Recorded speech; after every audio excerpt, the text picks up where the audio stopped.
Las zonas costeras alrededor del mundo son áreas importantes para el asentamiento humano y subsistencia de sus habitantes.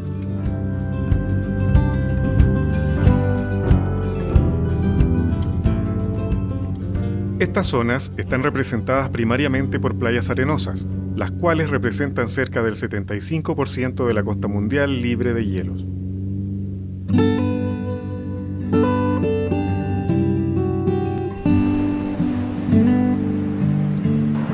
Debido a que la mayoría de las playas arenosas del mundo son afectadas estacionalmente o puntualmente por eventos erosivos, el continuo incremento del nivel del mar como resultado del cambio climático global ejercerá en el futuro cercano presiones aún mayores sobre este hábitat costero, aumentando la erosión y deterioro del mismo, así como el retroceso de la línea de la costa. Esto no es trivial, debido al valor ambiental de las playas arenosas, incluyendo, entre otros, disipación de la energía del oleaje y, por lo tanto, minimización de los efectos erosivos de las olas, circulación de material orgánico y provisión de hábitat para diferentes especies de invertebrados y aves que anidan en la parte superior de las mismas.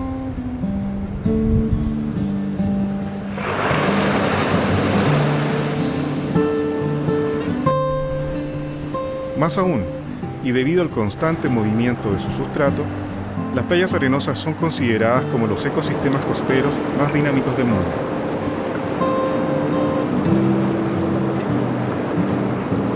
Por lo tanto, cualquier actividad externa al ecosistema, tal como los impactos directos sobre las playas como los causados por el hombre, crean una presión adicional sobre la dinámica natural de este importante hábitat costero.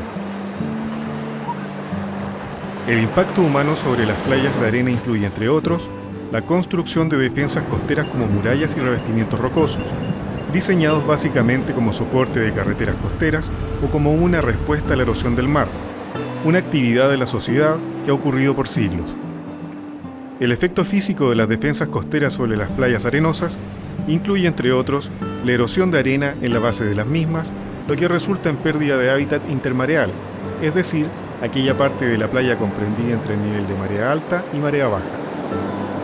Aparte de eso, la presencia de murallas y revestimientos produce un incremento en la frecuencia de las olas que interactúan con la parte superior de las playas, contribuyendo también a la pérdida de arena y, por ende, hábitat intermareal.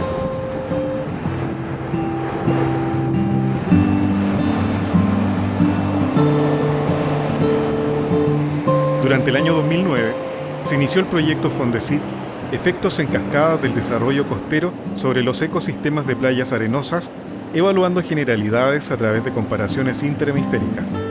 El proyecto es liderado por el Dr. Eduardo Jaramillo, académico del Instituto de Ciencias de la Tierra y Evolución de la Facultad de Ciencias de la Universidad Austral de Chile. El objetivo general del proyecto es evaluar el efecto del desarrollo urbano sobre la macrofauna de playas arenosas expuestas. Ahora, por desarrollo urbano me estoy refiriendo a la construcción e instalación de defensas costeras artificiales como murallas de concreto y revestimientos rocosos. Ahora, la instalación de este tipo de defensas costeras produce una modificación artificial del hábitat natural, lo que afecta o se transmite a la macrofauna que habita en este tipo de hábitat, y es lo que nosotros en ecología denominamos efectos en cascada.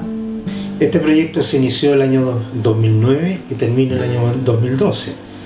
Incluye comparaciones con playas arenosas de California, debido a que en latitudes similares, pero en ambos hemisferios, la fauna de estas playas está dominada por pequeños crustáceos que son similares en ambos hemisferios. Pulgas de mar en los niveles superiores de la playa, hisopos en los niveles medios y chanchitos de mar en los niveles inferiores de la playa. Más aún, tanto en playas arenosas del centro-sur de Chile, donde estamos realizando este proyecto, como en playas de California, la presencia de murallas de cemento, murallas de concreto y la presencia de revestimientos rocosos es una característica común del paisaje litoral. De tal modo que el diseño de este proyecto nos permite aumentar la generalización de nuestros resultados, ya que estos provienen de diferentes áreas geográficas, es decir, tanto de playas arenosas como del hemisferio norte como del hemisferio sur. Los estudios de terreno consisten en recolectar muestras de arena con cilindros metálicos, los que se entierran en diferentes niveles de la playa.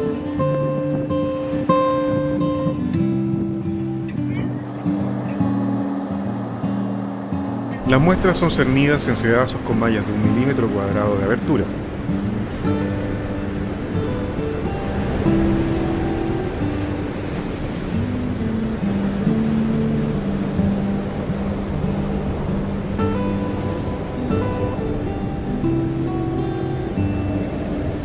Los animales retenidos en los sedazos se conservan para ser clasificados, contados y medidos en el laboratorio.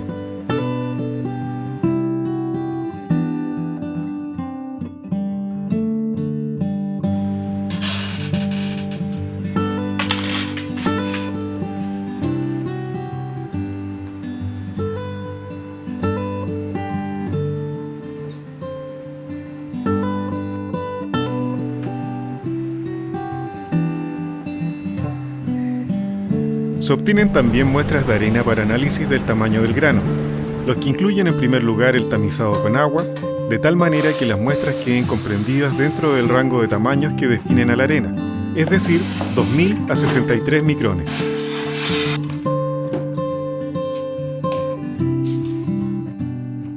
Posteriormente, las muestras se introducen por el extremo superior del tubo Emery. Este es un tubo de vidrio de 1,5 metros de largo, el cual termina en un receptáculo graduado. Por este tubo lleno de agua, caen las partículas de arena cuyos tamaños se calculan por sus velocidades de decantación, ya que en general, las partículas de mayor tamaño tienen mayores velocidades de caída que las partículas de menor tamaño. Se realizan además mediciones del declive o inclinación de la zona intermareal, estudios que permiten caracterizar el hábitat de la macrofauna que habita en las playas de arena.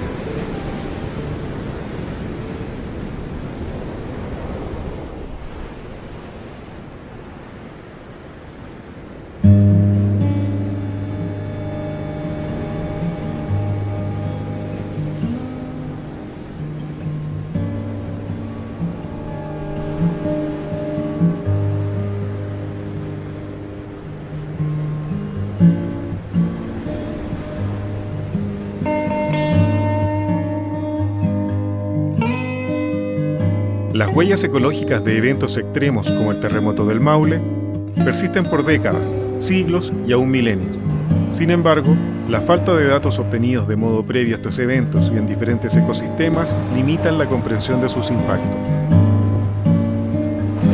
No es el caso del estudio en las playas arenosas de las regiones del Maule y Biobío, ya que se contaba con una base de datos recolectada semanas antes del terremoto, lo que ha permitido realizar la primera cuantificación en el mundo de los efectos de un gran terremoto y posterior tsunami sobre la fauna intermareal de las playas arenosas. El terremoto del 27 de febrero afectó un segmento de la zona de contacto entre dos placas tectónicas bajo el litoral chileno, la de Nazca y la sudamericana. Este segmento se extiende aproximadamente entre Pichilemu por el norte e Isla Mocha por el sur, cerca de 540 kilómetros de costa en línea recta. La magnitud momento del terremoto fue 8,8, ubicándose al hipocentro, o lugar donde se inicia el terremoto en la corteza, bajo el mar, cerca de la localidad de Cauquenes, al noroeste de Concepción, y a una profundidad aproximada de 35 kilómetros.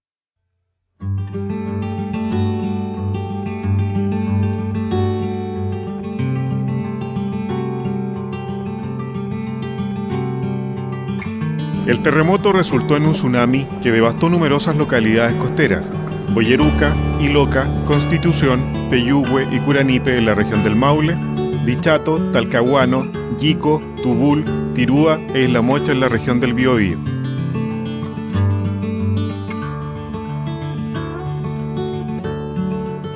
El paso del tsunami fue elocuente. La fuerza de las olas no solo destruyó gran parte de las áreas urbanizadas de esas localidades, sino que también arrastró enormes volúmenes de arena, los que fueron depositados sobre extensas praderas de pastoreo, como por ejemplo en el costado norte de Isla Mocha. El tsunami también afectó la fauna del litoral de la costa devastada.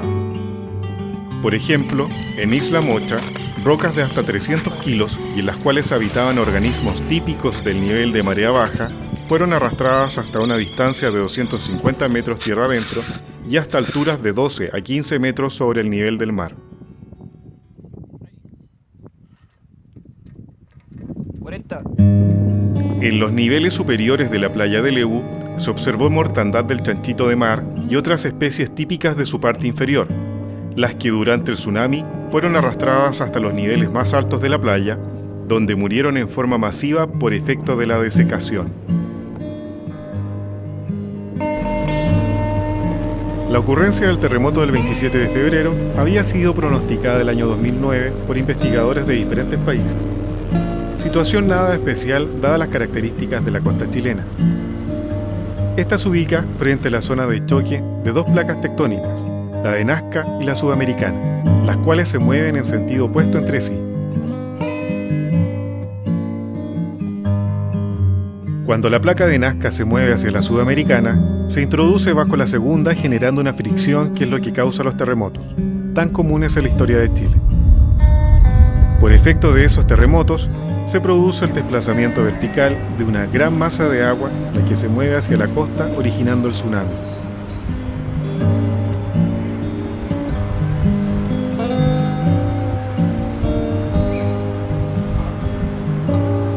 Durante enero y febrero del año 2010 recorrimos la costa del Maule y el Biobío y muestreamos en 11 playas arenosas distribuidas entre Pichilemu por el norte y Lebu por el sur, evaluando la composición faunística de las playas arenosas a lo largo de este litoral.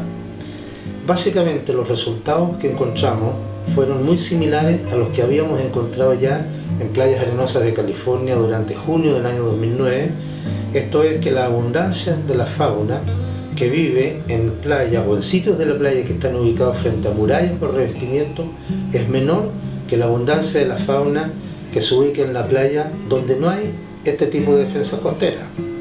Este efecto se acentúa en aquellas partes donde las murallas están muy cerca del nivel de marea alta, es decir, donde hay una interacción muy alta entre la muralla o el revestimiento y la acción del oleaje. Tanto en la costa chilena como en la de California, la instalación de murallas y revestimientos rocosos en la parte posterior de las playas arenosas ocupa parte importante de la zona intermareal. La presencia de murallas de concreto y revestimientos rocosos conduce a una disminución local de la diversidad biológica de este importante hábitat litoral. El terremoto y tsunami del 27 de febrero, o el terremoto del Maule, nos presentó la posibilidad única de realizar estudios inéditos, lo que nos obligó a replantear los objetivos del proyecto y a replantear la ubicación de los sitios de muestreo. Durante la segunda semana de marzo del año 2010 comenzamos nuevamente a recorrer las costas del Maule y el Biobío para evaluar entonces los efectos del terremoto y del tsunami sobre la macrofauna de las playas que habíamos estudiado con anterioridad al terremoto, es decir, durante enero y febrero del año 2010. Una de las primeras observaciones que realizamos en terreno fue que el ancho de la zona intermareal de las playas arenosas ubicadas en la península de Arauco, básicamente, había aumentado en comparación a lo que nosotros conocíamos, lo que habíamos estudiado durante enero y febrero del año 2010. Es decir, ya partes de la playa que con anterioridad al terremoto estaban siempre cubiertas de agua, ahora durante la marea baja quedaban emergidas, observándose algunas especies como pequeños cangrejos que son típicos de zonas que siempre están cubiertas de agua. El ensanchamiento entonces de la zona intermareal de las playas arenosas de la península de Arauco era una evidencia que el continente había emergido como por efecto del terremoto del 27 de febrero. También hemos encontrado interacciones no esperadas entre las defensas costeras artificiales como murallas de concreto y revestimiento rocoso y el levantamiento continental, incluyendo la creación de nuevo hábitat intermareal al frente de las murallas y de los revestimientos, lo que ha resultado en la recolonización de especies típicas de los niveles superiores y medios del intermareal y que con anterioridad al terremoto no estaban presentes en estos hábitats.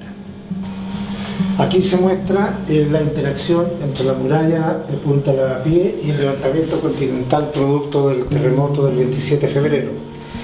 Antes del terremoto la playa era muy angosta porque la muralla y la costanera que está por detrás de la misma ocupaban gran parte de la zona intermareal de la playa.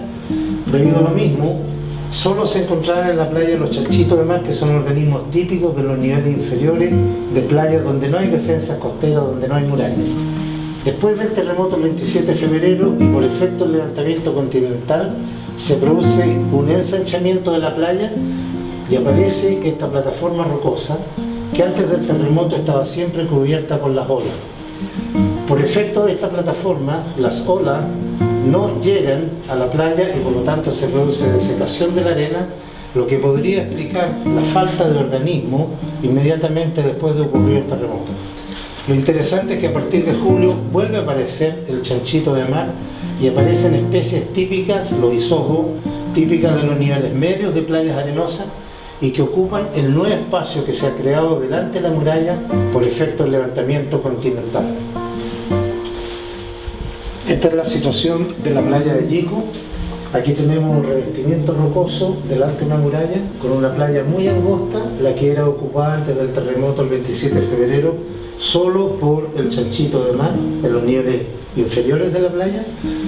Viene el terremoto y después de este se produce un ensanchamiento de la playa por efecto del levantamiento continental e inmediatamente después, al mes siguiente, la playa empieza a ser recolonizada por organismos típicos de los niveles superiores y medios de playas arenosas, es decir, pulgas de mar e isópos los que van a ocupar este nuevo espacio que se ha creado frente al revestimiento por efecto del ensanchamiento. Aquí tenemos la playa de Lebu, la que tiene una muralla que se ubica bastante alejada de la zona donde revientan las olas. Antes del terremoto el 27 de febrero ocurrieron en estas playas todas las especies que son típicas de cualquier playa arenosa al centro-sur de Chile. Inmediatamente después del terremoto del 27 de febrero se produce un ensanchamiento de la zona intermareal de la playa debido al levantamiento continental. Y a lo largo del tiempo, a lo largo del año 2010, siguen ocurriendo todas estas especies en la playa. Sin embargo, se observa una disminución en la abundancia de algunas especies como las pulgas de mar o los chanchitos de mar.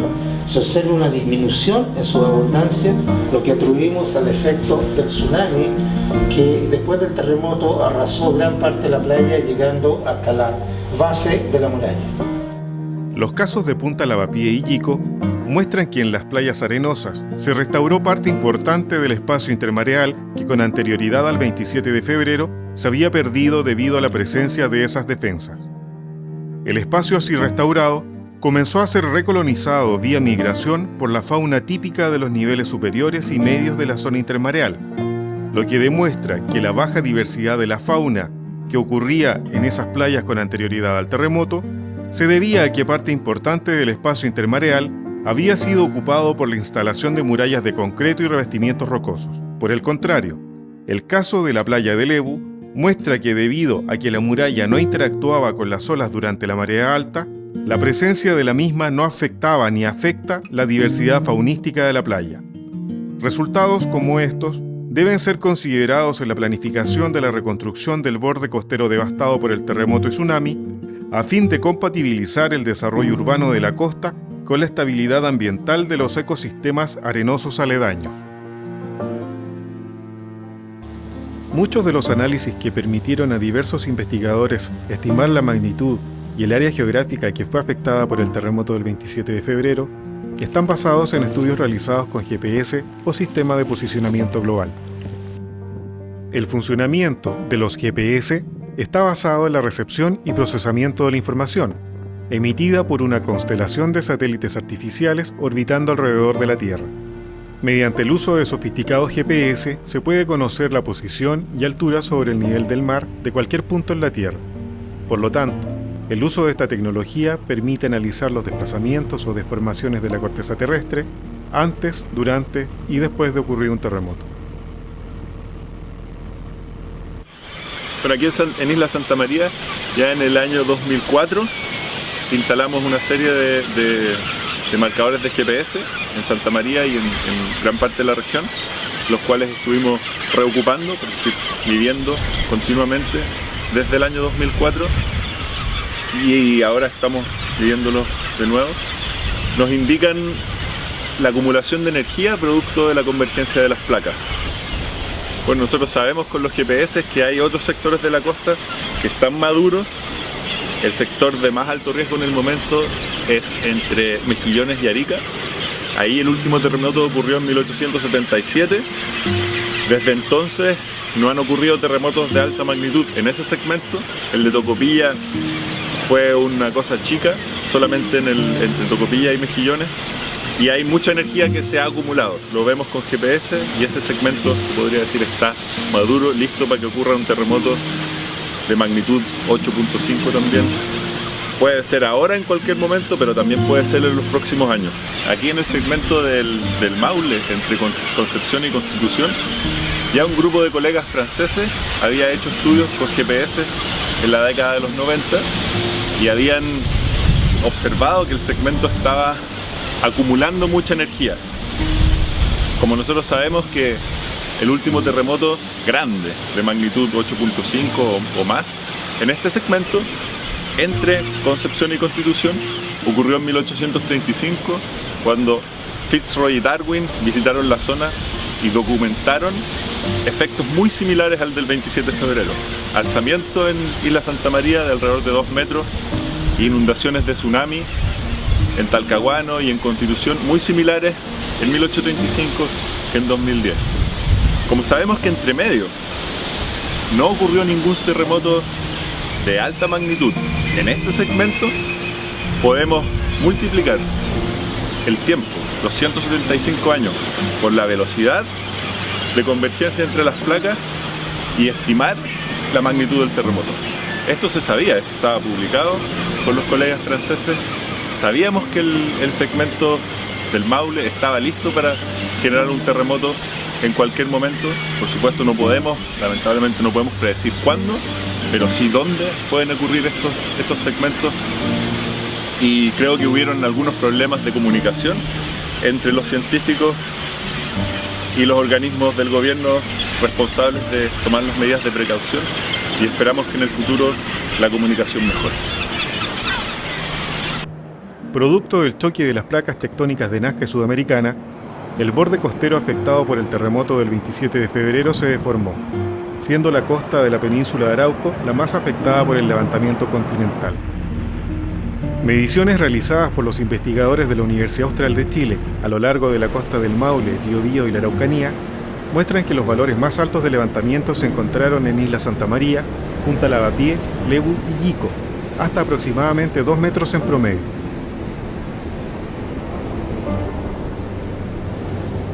Hacia el sur de la península, los valores promedios disminuyen hasta 96 y 90 centímetros en Tirúa e Isla Mocha, a la vez que hacia el norte, los valores promedio de levantamiento fluctúan entre 44 y 68 centímetros. Más al norte de la costa de Constitución, no se observó levantamiento continental. Por el contrario, se observó hundimiento o subsidencia del borde costero, como por ejemplo, en la barra del Mataquito o en la desembocadura de los ríos Boyeruca y Yico en la costa del Maule, cuyas orillas muestran restos de vegetación terrestre que son alcanzados actualmente por la marea. La playa de la Caleta Duao en la costa de Curicó es otra muestra del hundimiento continental. Antes del terremoto, la playa era más ancha y las olas no alcanzaban los niveles hasta los que llegan hoy en día. Para medir la magnitud del levantamiento continental, se ha empleado la misma metodología utilizada por Fitzroy y Darwin cuando el Beagle recorría la costa de Chile y ocurrió el terremoto del año 1835, que afectó especialmente la costa del Biobío e Isla Santa María. Esta consiste en estudiar la distribución vertical de algas calcáreas crustosas del género Lithotamnion que viven adheridas a las rocas de los niveles inferiores de la zona intermareal y bajo el nivel de la marea baja. En esos niveles, Lithotamnion presenta un color rosado característico, el cual cambia a blanco cuando estas algas se desecan por efecto de exposición repentina al sol. El color blanco resalta del color rosado de las algas que no han estado expuestas al sol. Por lo tanto, la diferencia medida entre el nivel superior del Lithotamnion blanco y del rosado es un indicador de cuánto se elevó el borde costero como resultado del terremoto del 27 de febrero. Producto del levantamiento continental en la península de Arauco, se observó mortandad masiva de algas como el cochayuyo y la luga y de invertebrados bentónicos como locos, piures, picorocos, chorito maico y caracoles. Es decir, producto del levantamiento del fondo rocoso, estos organismos murieron por efecto de la exposición al aire, ya que fueron levantados más arriba de los niveles mareales donde vivían con anterioridad al terremoto del 27 de febrero y que eran aquellos ubicados cerca de la marea baja o en profundidades someras. Estas algas e invertebrados bentónicos no pudieron adaptarse al levantamiento continental, ya que la mayoría de ellos viven adheridos al fondo rocoso o tienen poca movilidad. Al menos 18 especies de organismos bentónicos se perdieron en la costa de Arauco, incluyendo no solo organismos de importancia económica, sino que también de importancia ecológica, ya que son la base de alimentación de otras especies como los peces. La mortandad masiva de algas e invertebrados bentónicos causadas por el levantamiento continental redujo la diversidad local a lo largo del litoral devastado, afectando significativamente la economía de localidades costeras de la península de Arauco, donde la extracción artesanal de algas y mariscos es una práctica común entre la gente local. Estudios realizados por el Instituto Forestal y la Fuerza Aérea de Chile muestran, por ejemplo, que el área emergida en Boca Levu es de aproximadamente 14 hectáreas. El levantamiento continental en Levu afectó no solo a la gente de la costa que trabajaba recolectando algas, pibres y caracoles, sino también a la flota pesquera que con anterioridad al terremoto recalaba en el puerto del río Levu. Por efecto de este levantamiento, el lecho del río ascendió, disminuyendo la profundidad del agua, por lo que los barcos pesqueros debieron recalar mar afuera o buscar otros puertos de desembarco. Cálculos realizados por el Instituto Forestal y la Fuerza Aérea de Chile muestran que el área emergida en la zona del puerto del río Levu es de aproximadamente 4 hectáreas. Después de ocurrido el terremoto, se realizaron raspados artificiales o denudaciones y se instalaron parcelas artificiales en la costa rocosa de la península de Arauco, para evaluar la recolonización natural de la costa devastada. En junio, 4 meses después de ocurrido el terremoto, ya habían desaparecido los restos de muchas de las especies que fueron diezmadas por el levantamiento continental, como la luga, el chorito maico y el cochayuyo. Los restos del viso o filamentos con que los choritos maicos se adherían a la costa son el mudo testigo de que en el pasado reciente el sustrato rocoso estaba cubierto por este tipo de organismos. La desaparición de los restos de estas especies dejó libre nuevo espacio en la superficie rocosa, el que podría ser ocupado por nuevos organismos, ya sean algas o invertebrados. El litoral de la península de Arauco no solo cambió por efecto del levantamiento continental. Durante el invierno del año 2010, más sustrato rocoso estaba a la vista, debido a que durante este periodo hay mayor oleaje, lo que produce que se pierda arena de las playas. Todo ese sustrato se ha cubierto de nuevas especies de algas como el luche verde y el luche café. Esto muestra que la recolonización de la costa devastada comenzó poco tiempo después de ocurrido el terremoto. Además, se han instalado parcelas experimentales en diferentes áreas rocosas de las islas Mocha y Santa María. En promedio, el levantamiento de la isla Santa María, que fue de 2 metros, es casi 2 veces más alto que el de la isla Mocha, donde fue de 90 centímetros. Esto podría incidir en la configuración de patrones diferentes de recolonización. Más aún, las distintas magnitudes de levantamiento costero medidas dentro de la misma isla Santa María podrían resultar en diferentes patrones de repoblamiento en sus costados. También se ha observado que desde la primavera del año 2010 ha comenzado a aparecer vegetación continental asociada a sistemas de dunas en el sustrato rocoso afectado por el levantamiento costero. Estas plantas ahora crecen donde antes del terremoto vivían densas poblaciones de chorito maico que durante la marea alta eran cubiertas por el agua. El avance de la vegetación continental hacia la costa emergida es particularmente evidente en la península de Arauco y en la isla Santa María, por lo que se han establecido estaciones de monitoreo para evaluar los eventuales cambios en la composición específica de las plantas que continúen asentándose en esas áreas. El levantamiento continental ha cambiado los límites de la línea de costa del centro-sur de Chile.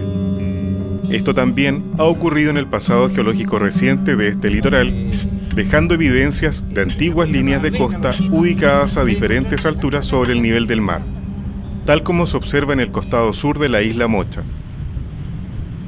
ese hoyito. Son 2 especies. Mira que hay almeja. Más aún, esto, según algunos por ahí, dice que no está clasificado. Y todavía siguen saliendo vivos. Ya, vamos a verlo. Ya, pero aquí por lo menos hay 6 o 8 especies. La presencia de arena y conchas de animales marinos bajo el suelo vegetal evidencian que esos depósitos se formaron en el pasado, varios metros debajo de su posición actual y cerca de la línea de marea de la época. El estudio y conocimiento de las huellas del pasado permiten llevar a cabo predicciones acerca de la dinámica tectónica del margen continental actual, aspecto relevante en la planificación y desarrollo urbano del borde costero chileno.